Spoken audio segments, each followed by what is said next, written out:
শান্তির বাণীতে সুন্দর একটি প্রোগ্রামের আয়োজন করতে পেরেছি আলহামদুলিল্লাহ।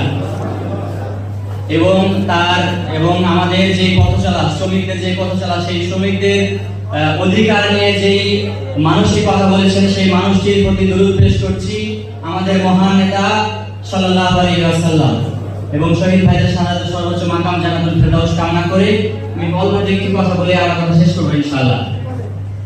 আমরা 1886 সালের শিকাগো শহরে যেই শ্রমিকদের উপর জুলুম নির্যাতন হতো এর প্রতিবাদে একটি সমাবেশ আয়োজন করা হয়।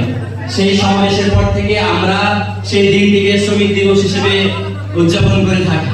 কিন্তু আমরা যদি দেখি এই শ্রমিকদের অধিকার আদায়ের পক্ষে সবচাইতে বেশি সোচ্চার ছিলেন আমাদের প্রিয় নেতা হযরত মুহাম্মদ সাল্লাল্লাহু আলাইহি ওয়াসাল্লাম। তিনি বলেছেন যে তোমরা কি করো, শ্রমিকদের ঘাম শুকানোর আগেই তাদের কি করো, মূল্য পরিশোধ করে দাও।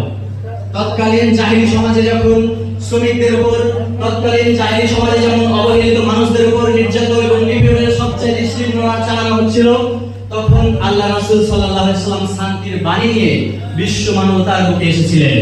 সুতরাং আপনাদেরকে একটি পরামর্শ থাকবে, আপনারা যদি এই দুনিয়াতে শ্রমিকদের অধিকার প্রতিষ্ঠিত করতে চান, আপনারা যদি এই বাংলাদেশের বুকে সাম্য এবং ভ্রাতৃত্বের বাংলাদেশ প্রতিষ্ঠা করতে চান, আপনারা যদি এই বাংলাদেশে একটু সাম্যের বাংলাদেশ গড়তে চান, তাহলে আমাদের প্রিয় নেতার আদর্শ বহির্ভূত কোন আদর্শ দিয়ে এই সাম্যের বাংলাদেশ গড়া সম্ভব নয়।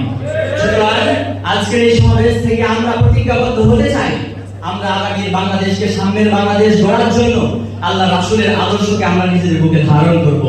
আল্লাহর দেওয়া কোরআনের বিধানকে আমরা প্রতিষ্ঠা করার জন্য এই শ্রমিক ভাইরা সর্বাগ্রে আমরা আন্দোলনে সর্বোচ্চ ভূমিকা রাখবো ইনশাআল্লাহ।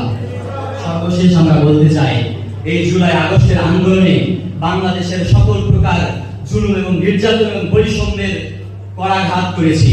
সুতরাং এই বৈষম্য আর বাংলাদেশে হতে দেওয়া হবে না। আগস্টের পর এই বৈষম্যমুক্ত বাংলাদেশ গড়ার জন্য যে জুলাই আগস্টের আন্দোলন করেছি, আগামী দিনে যদি কেউ এই বাংলাদেশকে নিয়ে ছিনিমিনি খেলতে চাই, আমরা আন্দোলনের অগ্রভাগে সৈনিকের দায়িত্ব পালন করবো ইনশাআল্লাহ। সুতরাং আপনাদের প্রতি আহ্বান থাকবে, আল্লাহ রাসূলের আদর্শকে ধারণ করে, বিপ্লবের চেতনাকে নিজেদের মধ্যে ধারণ করে আমরা আগামী বাংলাদেশকে সুন্দর একটি সমৃদ্ধশালী বাংলাদেশ গড়ে তোলার মহান লক্ষ্যকে ধারণ করে আজকের এই আলোচনা শেষ করছি। আসসালামু আলাইকুম ওয়া রাহমাতুল্লাহ।